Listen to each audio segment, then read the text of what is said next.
Jantung saya tengah laju guys. Wai. Saya meremang bulu guys. Hoi.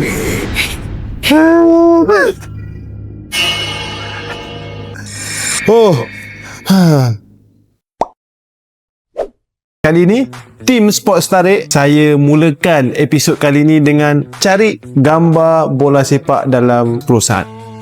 3, 2, 1, go.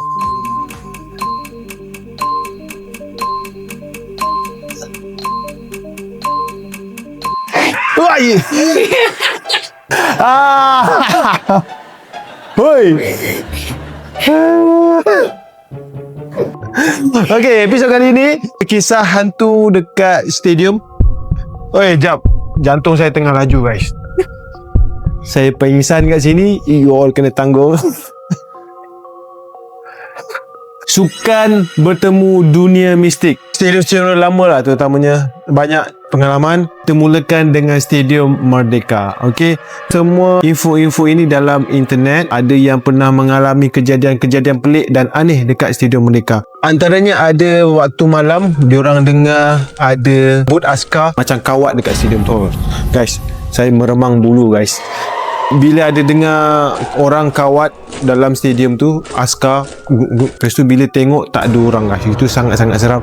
Dan kalau macam tu kan, orang cakap hantu Jepun yang tengah berkawat. Dan bukan sekali dua guys, ramai yang dengar dekat situ. Dia akan dengar bunyi sekeliling stadium tu. So sangat scary guys. Pencarian tim saya cakap pengawal keselamatan atau guard dekat stadium tu pun banyak jumpa perkara-perkara aneh dekat stadium mereka. Dia ronda pukul 1 sehingga 4 pagi, tapi bila dia tegur, dia senyum belakang, lepas tu dia hilang guys. Seram. Ini macam gambar dalam ni lah. Seram guys. Kalau saya pun berada kat situ, confirm saya lari balik rumah dan saya takkan pergi kerja situ guys.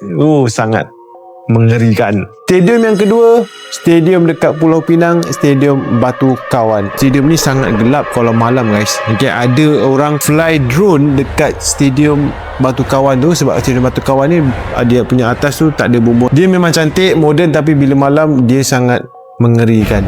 Penduduk tempatan dia panggil stadium ni Stadium Momok Batu Kawan. Pernah dengar ada orang main gendang bilik kunci, dan bila ada security masuk buka dalam bilik tu, terus diam guys.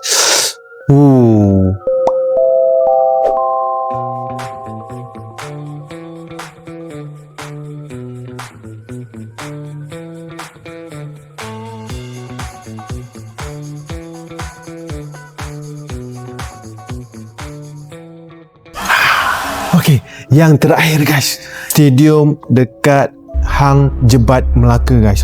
Video CCTV nampak dalam stadium ada lembaga hitam yang bergerak. Diorang cakap security, pegawai keselamatan dekat stadium Hang Jebat tu, dia cakap kadang-kadang ada bola tiba-tiba melantun dekat diorang. Entah mana datang bola tu.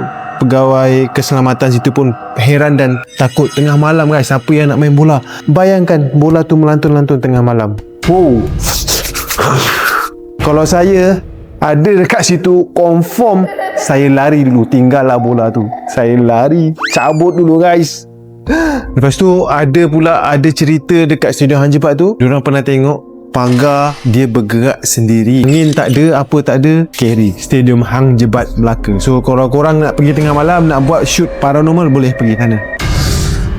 Okay guys, dan inilah dia kisah seram yang ada berlaku dekat stadium negara kita ni. Stadium Batu Kawan, Stadium Hang Jebat, Stadium Merdeka. So memang stadium ni sangat scary guys. Mana-mana stadium pun ada cerita dia. Kalau korang pernah mengalami kejadian macam ni dekat stadium, korang boleh komen dalam video ini.